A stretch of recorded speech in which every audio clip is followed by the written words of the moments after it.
संख्या नाम। तो पहले जा रहा है कौन संख्या? प्राकृतिक संख्या। कौन संख्या? प्राकृतिक संख्या। प्राकृतिक संख्या जल्दी बोलोगे। गिनती की संख्या को प्राकृतिक संख्या कहते हैं। याद हो गया? फिर से बोलो। गिनती की संख्या को प्राकृतिक संख्या कहते हैं। याद हो गया? जैसे में बात करें तो क्या क्या हो जाएगा? जैसे में क्या होगा? 1 2 3 4 5 6 डॉट अनंत चल जा सकता है ना। यानी यह संख्या का कोई और नहीं है कि कहाँ तक गिने जाएंगे। आज तक कोई नहीं पूरा गिन होता है। अंत में सब लोग बोल दिया अनंत हो गया। ठीक है, उसके बाद बात आए तो प्राकृतिक संख्या के बाद हो गया पूर्ण संख्या। कौन संख्या? पूर्ण संख्या। पूर्ण संख्या। पूर्ण संख्या सुनेंगे। पूर्ण संख्या होगा शून्य सहित। किसको सहित? शून्य सहित गिनती की संख्या को पूर्ण संख्या कहते हैं। शून्य सहित यानी जीरो मिला देंगे ना तो शून्य सहित हो गया और गिनती सहित पूरे गिनती की संख्या का बोलेंगे पूर्ण संख्या है ना। यानी शून्य सहित गिनती की संख्या को पूर्ण संख्या कहते हैं। इसमें भी जैसे ऐसे हो जाएगा। इसको हटाते हैं। जैसे समझेगा, समझ रहा है? जैसे में तो जैसे में हो जाएगा 0 1 2 3 4 5 ठीक है 6 डॉट अनंत तक भी जाएगा। ठीक है, लेकिन अगर 0 से गिनेंगे तो पूर्ण संख्या, 1 से गिनेंगे प्राकृतिक संख्या। बोलो, ये दोनों याद हो गया? गिनती की संख्या को प्राकृतिक संख्या कहते हैं। शून्य सहित गिनती की संख्या को कौन संख्या? पूर्ण संख्या कहते हैं ना। उसके बाद जानेंगे कौन संख्या?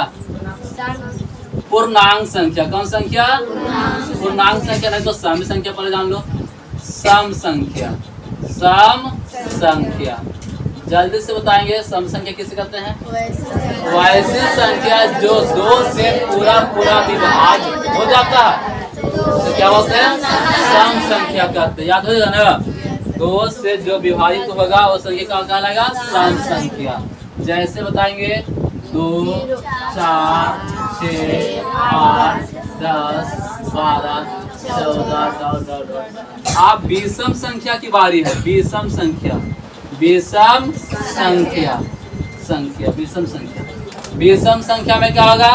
वैसा संख्या जो 2 से पूरा विभाजित नहीं होता तो उसे क्या बोलते हैं? विषम संख्या बोलते हैं ना। तो उसे क्या बोलते हैं? विषम संख्या बोलते हैं। जैसे की बात करें 1 3 5 7 9 11 डॉट अनंत तक जा सकते हैं है ना। उसके बाद बात करें कौन संख्या? हाँ, पूर्णांक संख्या बोल सकते हैं। पूर्णांक संख्या। ठीक है, पूर्णांक संख्या सभी धनात्मक और ऋणात्मक संख्या को पूर्णांक संख्या कहते हैं। याद हो जाएगा? सभी धनात्मक और ऋणात्मक संख्या को पूर्णांक संख्या कहते हैं। इसका जैसे जानते क्या हो सकता है? जैसे 0 हो गया है ना तो यहाँ के आगे 1 2 3 4 5 6 और 7 इस तरह से डॉट चलेगा। डॉट यहाँ पे चलेगा अनंत तक। और इसको पीछे लौटो तो -1 सॉरी -1 -1 -2 -3 -4 इस तरह से अनंत तक आएगा। एक आएगा अनंत तक। यहाँ यानी यहाँ भी हमको अनंत तक का संकेत लगाना ही होगा। ठीक, आगे बढ़ेंगे तो जो ये जिसका आगे प्लस का संकेत है या ना भी कोई संकेत है तो समझ लेना कि ये धनात्मक क्या है? धनात्मक। और जिसको आगे ऋणात्मक यानी माइनस का संकेत है उसको क्या बोलेंगे? ऋणात्मक। इसको क्या बोलेंगे? धनात्मक। धनात्मक ये संख्या है। और ये बताओ ऋणात्मक क्या? ऋणात्मक संख्या। और 0 क्या है? 0 जो माइनस वाला तो ऋणात्मक और प्लस वाला धनात्मक। 0 क्या है? ये बीच बीच में रह गया, इसलिए इसको ना तो धनात्मक कहेंगे और ना ही इसको ऋणात्मक कहेंगे, है ना। ये दोनों जैसा व्यवहार करता है। कौन?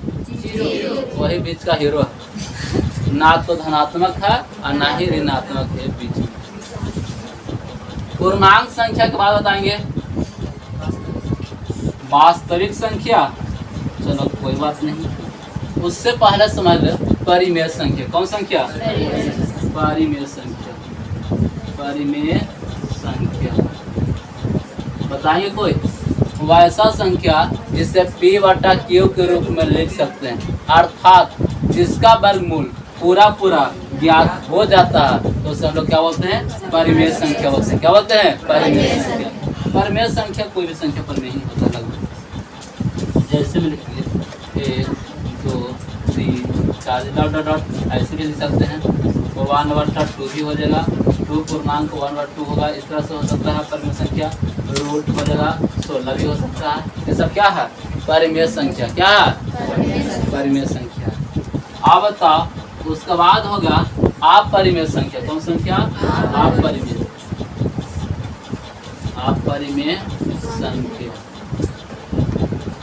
देखिए वैसा संख्या जिसको p/q के रूप में नहीं लिख सकते, यानी वैसा संख्या जिसे p/q के रूप में नहीं लिख सकते, अर्थात जिसका वर्गमूल पूरा नहीं निकलता है, तो उसे क्या बोलेंगे?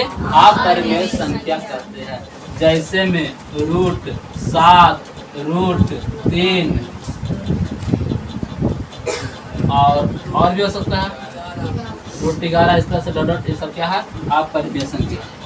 एक संख्या और बोल देते हैं, अभी एक ही थोड़ी बोलेंगे। भाज्य संख्या भी नहीं ना है। चलो भाज्य संख्या पर लिखिए।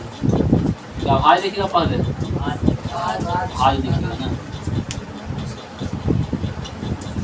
पहले हम अभाज्य लिखेंगे। अभाज्य संख्या सुनेंगे एक से बड़ी वैसी संख्या, ठीक है, जो एक और अपने आप के अलावा किसी दूसरे संख्या से विभाजित नहीं होता है, तो उसे क्या बोलते हैं? अभाज्य संख्या बोलते हैं ना। जैसे में 2 3 5 7 11 13 17 19 23 होगा। डॉट डॉट डॉट डॉट इस तरह चलेगा, ठीक है। अनंत तक भी जाएगा, सब अनंत। आप सुनेंगे अभाज्य संख्या के बाद जानेंगे भाज्य संख्या। कौन संख्या? भाज्य संख्या। भाज्य संख्या ये क्या होगा?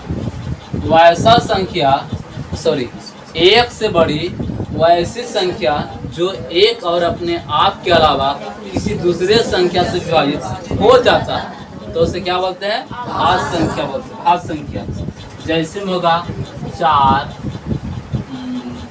6 8 9 10 12 14 हो जाएगा, 15 भी होगा, 16 भी होगा, 18 भी होगा, 14।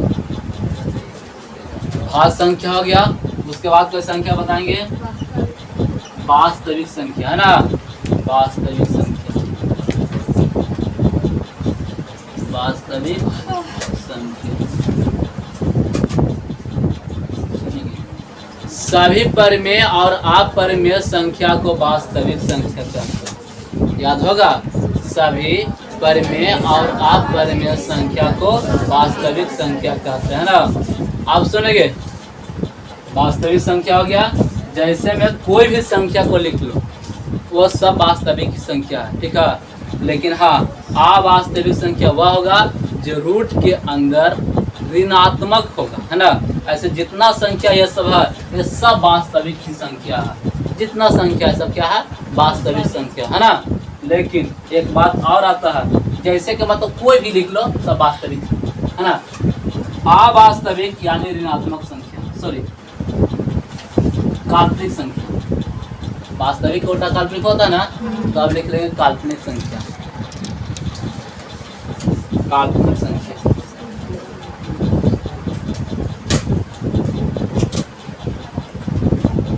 काल्पनिक संख्या वैसा संख्या जो रूट के अंदर क्या हो, ऋणात्मक, रूट के अंदर क्या हो, ऋणात्मक। जैसे ये माइनस हो गया 7, कभी ऐसा संख्या देखा? हाँ। कभी देखा? नहीं। ये लूचा संख्या माइनस यानी कर्ज लेकर के रजाई ओढ़ ले। देखो कर्ज लेकर के रजाई ओढ़ ले है। हाँ नहीं, हम कर्ज नहीं लिए हैं, छिपा रहा है अपने आप को, समझ जाएंगे यह काल्पनिक संख्या है यानी अवास्तविक संख्या। इस तरह से होगा रूट -11 रूट -13, ये सब संख्या क्या है? ये सब संख्या काल्पनिक संख्या है। जैसे कल्पना करना, हम पूछेंगे कि बताओ जी हाथी देखा है, तो कि हाँ सर देखे। कैसा होता है? तो कि जी सूंड होता है, सूप की तरह कान होता है, बहुत मोटे मोटे पैर होता है। बता रहे हो? देखो अगर हम पूछे कि बताओ दांत देखे हो, भूत देखे हो, बोलो कल्पना करते हो? हाँ कल्पना तो करते हैं कि फलना के देखे तो दहेले था। देखे हो? जो चीज नहीं देखे हैं उसको काल्पनिक बोलते हैं। वो वही बात है, ये काल्पनिक है, ये सब काल्पनिक। और असल में जो देखे हैं उसको वास्तविक है और ना देखो क्या है, काल्पनिक है। ये काल्पनिक संख्या है जो क्या है, रूट के अंदर ऋणात्मक संख्या। कोई दिक्कत? इतना दूर क्या करेंगे, पहले उतार लेंगे, उसके बाद क्या करना है, हमको आगे बढ़ना है। संख्या ना देखेंगे सहाभास संख्या। सहाभास संख्या